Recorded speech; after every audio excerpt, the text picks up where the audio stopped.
नमस्कार विद्यार्थी मित्रमैत्रिणींनो. नवीन अभ्यासक्रमानुसार भूगोल या विषयाचे इयत्ता 12वीसाठी जे नवीन पाठ्यपुस्तक आलेले आहे त्यास आपण आज सुरुवात करणार आहोत. भूगोल हा जो काही विषय असतो तर त्या विषयामध्ये मानव व पर्यावरण यांच्यातील आंतरक्रियांचा अभ्यास केला जात असतो. भूगोलाच्या मुख्य 2 शाखा आहेत.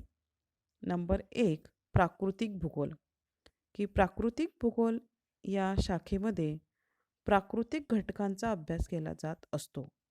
उदाहरणार्थ हवामानशास्त्र, भूरूपशास्त्र, मृदा भूगोल हे जे काही प्राकृतिक घटक आहे तर या सर्वांचा अभ्यास प्राकृतिक भूगोलामध्ये केला जात असतो.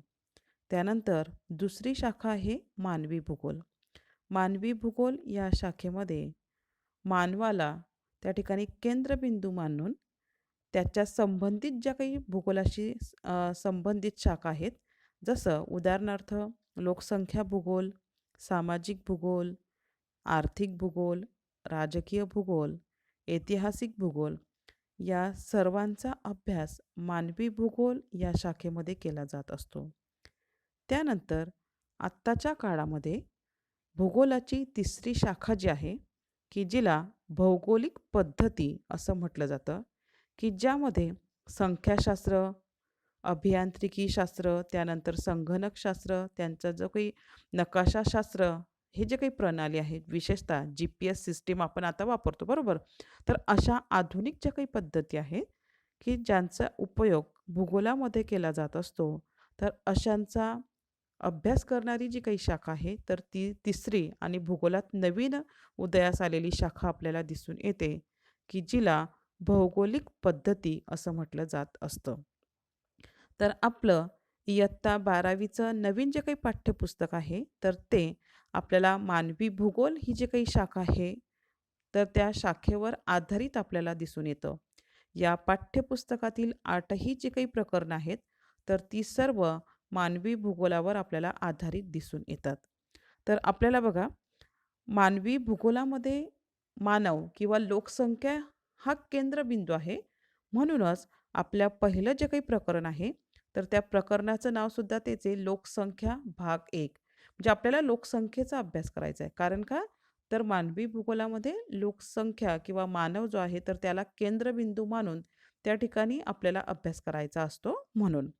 आता पहिल्या प्रकरणामध्ये बघा, की लोकसंख्या जी काही असते, तर त्या लोकसंख्येचा भूपृष्ठावरील वितरण, त्याचा आकृतिबंध, त्यानंतर लोकसंख्येचा गुणात्मक व संख्यात्मक रचनांचा अभ्यास जो आहे, तर तो आपल्याला या प्रकरणामध्ये करायचा आहे. त्यानंतर जी काही लोकसंख्या असते कोणत्याही देशाची, तर त्या लोकसंख्येला या मानवी भूगोलामध्ये एक संसाधन म्हणून बघितलं जातं. की त्या देशाची लोकसंख्या कशी आहे किंवा किती आहे, त्याच्यानुसार त्या देशाची अर्थव्यवस्था अवलंबून आपल्याला दिसून येते. आणि या प्रकरणामध्ये किंवा या पाठात आपल्याला तेच बघायचं आहे, की मानव हा एक संसाधन आहे आणि त्या संसाधन म्हणून त्याचा अभ्यास आपण या प्रकरणामध्ये करणार आहोत. बघा, पहिले सुरुवातच दिली आहे, लोकसंख्या वितरण. तर लोकसंख्येचं वितरण कसं आहे? खंडानुसार ते या ठिकाणी आपल्याला आकृत्यांच्या सहाय्याने समजावून सांगितलंय. बघा दिलंय, आकृती 1.1 मधील विभाजित वर्तुळांचा काळजीपूर्वक अभ्यास करा व खालील प्रश्नांची उत्तरे द्या. 2 विभाजित वर्तुळं या ठिकाणी दिलेली आहेत. पहिल्या विभाजित वर्तुळ बघा, की खंडांतर्गत भूमीची टक्केवारी. पहिल्या वर्तुळात दिले, की पहिला खंड आपल्याला सांगता येईल बघा. पहिला खंड दिलाय आफ्रिका खंड. आफ्रिका खंड जो आहे, तर त्या आफ्रिका खंडाची भूमी म्हणजे किंवा जमीन आहे 20.40%. त्यानंतर नंबर 2चा खंड त्या ठिकाणी दिलेला आहे अंटार्क्टिका खंड. अंटार्क्टिका खंड जो काही आहे, तर त्याचं क्षेत्रफळ त्या ठिकाणी दिलं आहे 9.20%. त्यानंतर नंबर 3 दिलं आहे आशिया खंड. आशिया खंडाची टक्केवारी दिली आहे 29.20%. नंतर पुढचा दिला आहे उत्तर अमेरिका खंड. उत्तर अमेरिका खंडाचं भूमी किंवा क्षेत्र दिलं आहे 16.50%. पुढचं दिलं आहे दक्षिण अमेरिका. दक्षिण अमेरिकेची टक्केवारी आहेत 12.0. युरोप दिला आहे. युरोपची भूमी आहे 6.80%. आणि शेवटचं दिलं आहे ऑस्ट्रेलिया. ऑस्ट्रेलियाचे क्षेत्रफळ किंवा भूमी आहे त्या ठिकाणी 5.90%. या पद्धतीने जे काही 7 खंड आहेत तर त्या 7 खंडांची या ठिकाणी आपल्याला टक्केवारी जी आहे जमिनीची तर ती दिलेली दिसून येते. त्यानंतर दुसरं जे काही विभाजित वर्तुळ आहे तर त्या दुसऱ्या विभाजित वर्तुळामध्ये आपल्याला लोकसंख्येचं वितरण जे काही आहे तर ते वितरण टक्केवारीमध्ये दिलेलं दिसून येतं. जसं पहिला खंड दिला आहे आफ्रिका खंड.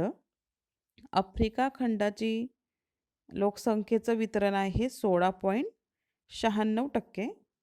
नंबर 2 दिला आहे आशिया खंड. त्याचं लोकसंख्येचं वितरण आहे 59.65%. नंबर 3 दिला आहे उत्तर अमेरिका. उत्तर अमेरिकेचं त्या ठिकाणी लोकसंख्येचं वितरण आहे 9.69%. नंबर 4 दिला आहे दक्षिण अमेरिका. दक्षिण अमेरिकेचं लोकसंख्येचं वितरण आहे 8.40%. पुढे दिलं आहे युरोप खंड.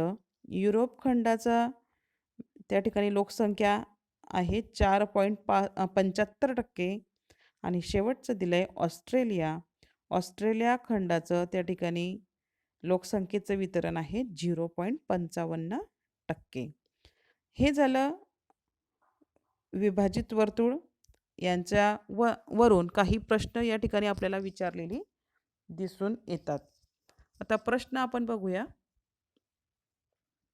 नंबर 1 दिलाय की कोणत्या खंडात लोकसंख्या सर्वात कमी आहे.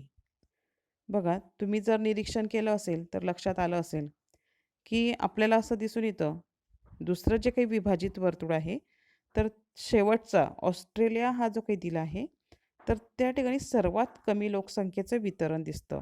बघा वितरण किती दिलं होतं त्या ठिकाणी की 0.55 जे काही आहे तर ते सर्वात कमी आपल्याला दिसून येतं इतर संख्येच्या मानाने. म्हणून पहिल्या प्रश्नाचं उत्तर काय येईल की ऑस्ट्रेलिया खंडामध्ये लोकसंख्या जी आहे तर ती सर्वात कमी आपल्याला दिसून येते. त्यानंतर दुसरा प्रश्न विचारला आहे भूमी व लोकसंख्येने या दोन्ही बाबी सर्वात कमी असलेला खंड कोणता. आता बघा भूमींचा जर विचार केला तर पहिला जे काही विभाजित वर्तुळ आहे त्यात आपल्याला बघावं लागेल की पहिल्या विभाजित वर्तुळामध्ये सर्वात लहान अंक कोणता त्या ठिकाणी 5.90 हा आपल्याला दिसून येतो आणि तो होतो ऑस्ट्रेलियाचा. बरोबर हा भाग. तसंच आपल्याला दुसरं विभाजित वर्तुळ जे आहे तर त्यात सुद्धा ऑस्ट्रेलियाच दिसतं की ज्यामध्ये लोकसंख्या काय सर्वात कमी आपल्याला दिसून येते 0.55. म्हणजे दुसऱ्या प्रश्नाचं उत्तर येईल ऑस्ट्रेलिया की भूमी व लोकसंख्येने या दोघी बाबींमध्ये ऑस्ट्रेलिया जो काही खंड आहे तर तो त्यांचं सर्वात कमी आपल्याला दिसून येतं भूमीसुद्धा आणि लोकसंख्यासुद्धा. त्यानंतर तिसरा प्रश्न दिला आहे भूमी व लोकसंख्येची टक्केवारी जास्त असलेला खंड कोणता. आता बघा दोघींच्या बाबतीत बघायचे. पहिल्या याच्यात दिलं बघा सर्वात जास्त मोठा कलर कोणता दिसतोय ग्रीन. टक्केवारी बघा आकडे जरी आपण विचारात घेतले तर 29.20 जो आहे तर हा सर्वात मोठा आकडा आपल्याला दिसतो. कलरमध्येही आपल्याला ओळखू येतं. हा आहे आशिया खंडाचा. बरोबर. दुसऱ्या विभाजित वर्तुळात बघा की यात सुद्धा ग्रीन कलर सर्वात जास्त दिसतोय. बरोबर आणि तो सुद्धा आहे आशिया खंडाचा. आणि लोकसंख्येचं वितरण त्या ठिकाणी किती टक्के आहे तर 59.65%. म्हणजे तिसऱ्या प्रश्नाचं उत्तर येईल आशिया खंड की भूमीच्या बाबतीत व लोकसंख्येच्या बाबतीत आशिया खंड जो काही आहे तर त्या आशिया खंडामध्ये सर्वात जास्त भूमी आहे आणि सर्वात जास्त लोकसंख्या राहताना दिसून येते. त्यानंतर पुढचा प्रश्न दिलाय चौथा कोणत्या विभाजित वर्तुळात एक खंड कमी आहे त्याचे कारण काय असावे? आता बघा की पहिल्या विभाजित वर्तुळापेक्षा या पहिल्या विभाजित वर्तुळात 7 नावं आपल्याला दिसत आहेत. 7 खंड त्या ठिकाणी दिलेले आहेत आणि दुसऱ्या विभाजित वर्तुळात फक्त 6 खंड त्या ठिकाणी आपल्याला दिलेले दिसून येतात. पहिल्या जे काही विभाजित वर्तुळ आहे तर त्यापेक्षा याच्यात एक कमी कोणतं झालं तर अंटार्क्टिका हा जो काही खंड आहे, तर अंटार्क्टिका खंड आपल्याला दुसऱ्या विभाजित वर्तुळात कमी झालेला दिसून येतो. याचं कारण काय असावं? कारण अंटार्क्टिका हा जो काही खंड आहे तर तो दक्षिण ध्रुवाजवळ आपल्याला दिसून येतो आणि दक्षिण ध्रुवाजवळ असल्यामुळे तो 12ही महिने बर्फाच्छादित असतो. त्यामुळे त्या ठिकाणी कायमस्वरूपी राहणारी लोकसंख्या आपल्याला दिसून येत नाही. त्या ठिकाणी कोणतेही लोक राहत नाही. परंतु त्या ठिकाणी काही संशोधन केंद्र काही देशांनी उभारलेले आपल्याला दिसून येतात आणि हेच कारण आहे की त्या ठिकाणी प्रॉपर म्हणजे स्थायिक लोकसंख्या नाही. म्हणून दुसऱ्या विभाजित वर्तुळामध्ये आपल्याला त्याचं लोकसंख्येचं वितरण जे काही आहे तर ते दिलेलं दिसून येत नाही. ठीक आहे. त्याचं पुढचं स्पष्टीकरण आपल्याला बघायचं आहे की भौगोलिक स्पष्टीकरण या ठिकाणी बघायचं आहे. तेच दिलंय की लोकसंख्येचं जागतिक वितरण जे आपण विभाजित वर्तुळात बघितलं बघा की असमान दिसून येतं. आता आपण खंडवाईजच बघितलं की आशिया खंडात सर्वात जास्त लोकसंख्या दिसते. त्या उलट ऑस्ट्रेलिया खंडामध्ये सर्वात कमी लोकसंख्या दिसून येते. बरोबर? जे वितरण काय आहे कमी जास्त आपल्याला दिसून येतं. म्हणजे ते असमान आहे. आणि जगाची लोकसंख्या जी आहे तर ती दिली आहे की 2019च्या आकडेवारीनुसार जगाची लोकसंख्या सुमारे 7.7 अब्ज इतकी होती आणि त्याचंच या ठिकाणी खंडवाईज आपल्याला माहिती दिलेली आहे किंवा स्पष्टीकरण दिलेलं दिसून येतं की जे आपण विभाजित वर्तुळात बघितलं तेच परत रिपीट या ठिकाणी दिलेलं आहे. जसं उत्तर अमेरिका व दक्षिण अमेरिका यांचा एकत्रित जर विचार केला तर त्या ठिकाणी भूमीचं क्षेत्रफळ येतं 28% आणि लोकसंख्या जी आहे तर ती 18% आपल्याला दिसून येते. त्यानंतर नंबर 2 दिलं आहे आशिया खंड. आशिया खंडाची जी काही भूमी किंवा जमीन आहे ती आहे 30% आणि आशिया खंडामध्ये 60% लोक राहतात. म्हणजे 7.7 अब्जाचे 60%. त्यानंतर नंबर 3 दिलं आहे युरोप खंड. युरोप खंडाची जमीन आहे 7%. युरोप खंडामध्ये लोकसंख्या राहते 5%. पुढचं दिलं आहे ऑस्ट्रेलिया.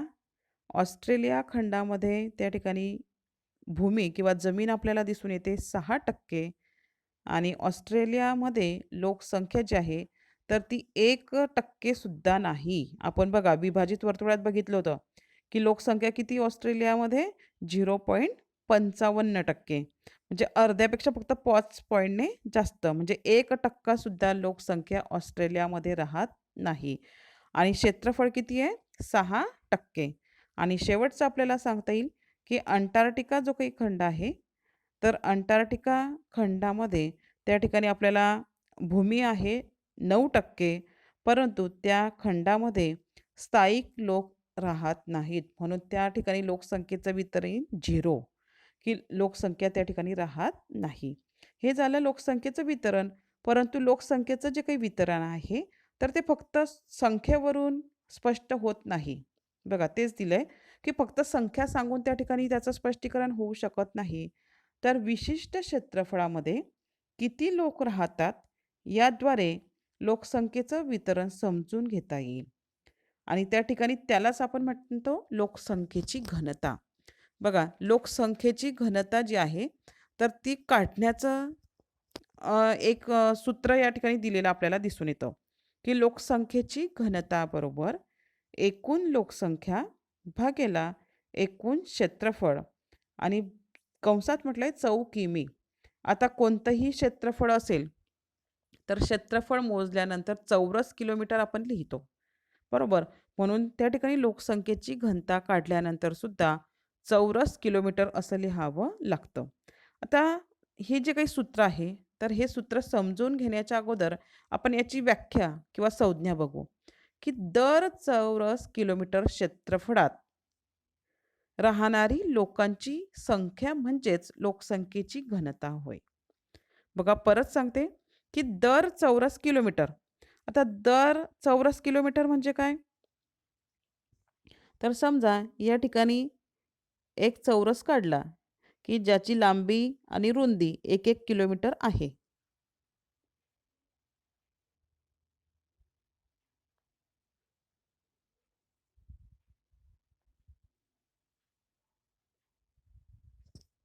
ठीक आहे. बघा या ठिकाणी एक चौरस काढला,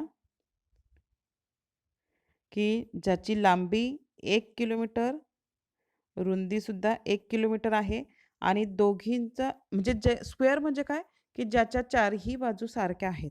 तर त्याला आपण चौरस असं म्हणत असतो आणि दर चौरस किलोमीटर क्षेत्रफळामध्ये म्हणजे 1 किलोमीटर लांब, 1 किलोमीटर रुंद एवढा जर चौरस काढला एवढ्या मापाचा, तर त्या क्षेत्रफळामध्ये किती लोक राहतात? बघा, या ठिकाणी आपण डॉट दिले समजा या चौरसामध्ये, तर ह्या डॉटची संख्या जेवढी असेल, तर त्याला काय म्हटलं जाईल, की तेवढ्या क्षेत्रफळामध्ये त्या लोकांची घनता, की दर चौरस किलोमीटर क्षेत्रफळामध्ये राहणाऱ्या लोकांची संख्या जी असेल, तर त्यालाच आपण काय म्हणत असतो? लोकसंख्येची घनता. आता बघा, सूत्रानुसार जर काढायचं ठरवलं, तर समजा जळगाव जिल्ह्याची लोकसंख्येची घनता काढायची आहे. तर त्या सूत्रानुसार कसं येईल, की एकूण लोकसंख्या. मग एकूण लोकसंख्या कुणाची? तर फक्त जळगाव जिल्ह्याची. कारण का? तर आपल्याला घनता कुणाची काढायची आहे? जळगाव जिल्ह्याची म्हणून. मग जळगाव जिल्ह्याची एकूण लोकसंख्या भागेला एकूण क्षेत्रफळ. मग कुणाचं? तर फक्त जळगाव जिल्ह्याचं.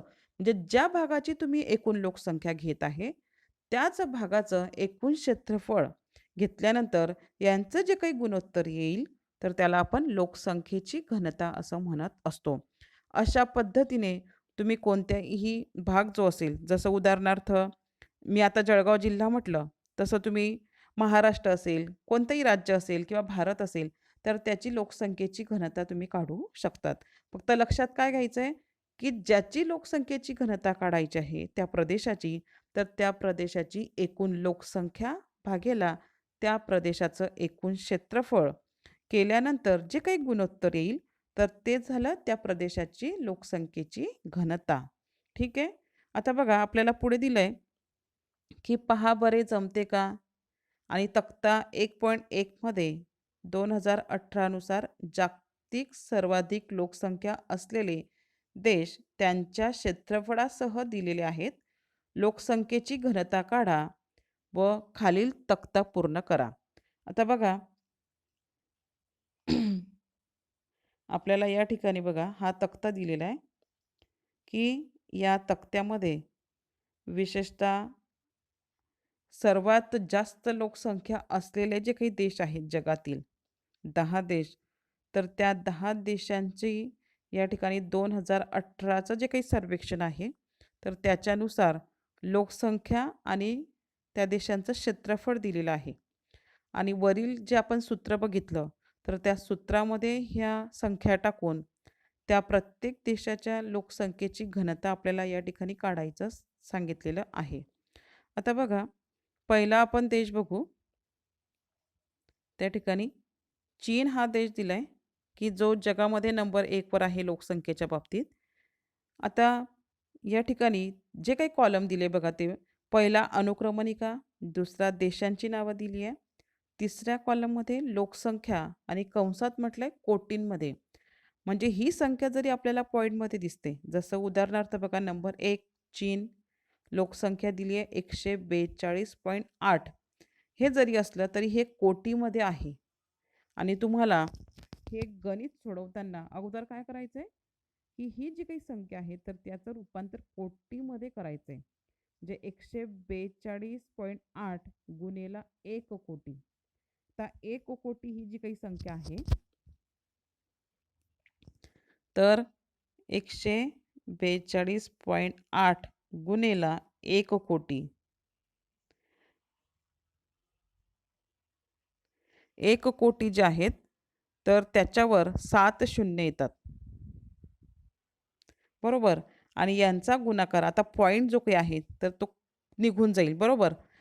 त्यानंतर दुसरं पुढचा कॉलम जो काही दिलेला आहे बघा, क्षेत्रफळ म्हटलंय आणि क्षेत्रफळमध्ये कंसात म्हटलंय लक्ष चौ किमी म्हणजे लाखात ते दिलेलं आहे. म्हणजे याचाच अर्थ की हे सुद्धा पॉईंटमध्ये दिलंय की पहिलं चीनचं त्या ठिकाणी क्षेत्रफळ दिलेलं होतं 96.0 चौरस किलोमीटर. तर लाखात म्हटलंय म्हणून 1,00,000त किती येतात? 0.5. म्हणून या ठिकाणी सुद्धा आपल्याला काय देता येईल की हे उदाहरण सोडवताना बघा त्या ठिकाणी त्याचं अगोदर आपल्याला रूपांतर करणं महत्त्वाचं आहे की 96 काही जे आहेत 0.0 आणि गुणेला त्या ठिकाणी 1,00,000 1,00,000वर 5 शून्य येतात. बघा आणि 5 शून्य आल्यानंतर पॉईंटच्या ज्या काही संख्या आहेत तर ते पॉईंट निघून जातील. आणि याच्यानंतर हे केल्यानंतर म्हणजे तुम्हाला काम काय आहे की कोटीमध्ये करताना जी काही संख्या असेल पॉईंटमध्ये दिलेली तर त्या संख्येला 1 कोटीने गुणायचं. म्हणजे एकावर 7 शून्य त्या ठिकाणी येतात. ते जे काही उत्तर येईल त्याला भागेला काय? क्षेत्रफळ भागेला मग जे काही क्षेत्रफळ आहे तर ते लाखात त्या ठिकाणी दिलेलं आहे. आणि याचं रूपांतर लाखात करण्यासाठी काय करावं लागेल? पॉईंटच्या ज्या काही संख्या असतील तर त्याला 96.0 गुणिले 1,00,000 1,00,000वर 5 शून्य येतात. यांचा भागाकार करून जे काही उत्तर येईल तर ते काय म्हटलं जाईल? लोकसंख्येची घनता त्याला असं म्हटलं जात असतं. आता बघा मी तुम्हाला ज्या काही नोट्स दिल्या आहेत PDF फाईलच्या स्वरूपात तर त्याच्यामध्ये हे एक उदाहरण मी सोडवून दाखवलेलं आहे आणि पुढचे जे काही 10 देश आहेत तर त्यांचे सुद्धा त्या ठिकाणी लोकसंख्येची घनता दिलेली आहे. तुमचे जे काही PDF फाईलमध्ये मी नोट्स टाकलेले आहेत तर त्यामध्ये याची उत्तरं आहेत. आता मी फक्त तोंडी या ठिकाणी सांगून देते बघा. पहिला जो काही देश आहे चीन, तर चीन या देशाची लोकसंख्येची घनता आहे 149 चौरस किलोमीटर. त्यानंतर नंबर 2 आहे भारत. भारताची लोकसंख्येची घनता आहे 411 चौरस किलोमीटर. नंबर 3 आहे संयुक्त संस्थाने. संयुक्त संस्थानाच्या लोकसंख्येची घनता आहे 34 किमी. पुढचा आहे नंबर 4 इंडोनेशिया. इंडोनेशियाची लोकसंख्येची घनता आहे 140 चौरस किलोमीटर. त्यानंतर पुढे सांगता येईल आपल्याला नंबर 5 आहे पाकिस्तान. पाकिस्तानच्या लोकसंख्येची घनता त्या ठिकाणी आहे 238 चौरस किलोमीटर. त्यानंतर आहे ब्राझील. ब्राझीलची लोकसंख्येची घनता आहे 25 चौरस किलोमीटर. त्यानंतर आहे नायजेरिया. नायजेरियाची लोकसंख्येची घनता आहे 213 किमी. त्यानंतर आहे बांगलादेश. बांगलादेशाची लोकसंख्येची घनता आहे 1073 चौरस किलोमीटर. म्हणजे सर्वात जास्त लोकसंख्येची घनता बांगलादेशात आपल्याला दिसते. त्यानंतर नंबर 9 वर आहे रशिया. रशिया सर्वात कमी लोकसंख्येची घनता आपल्याला दिसून येते फक्त 9. आणि शेवटचा दिला आहे मेक्सिको. मेक्सिकोमध्ये लोकसंख्येची घनता आहे 64 चौरस किलोमीटर. अशा पद्धतीने मी जसं सांगितलं त्या पद्धतीने तुम्ही त्या नोट्समध्ये बघू शकतात आणि या 10 देशांच्या त्या ठिकाणी लोकसंख्येच्या घनता आहेत. पुढे आपण बघू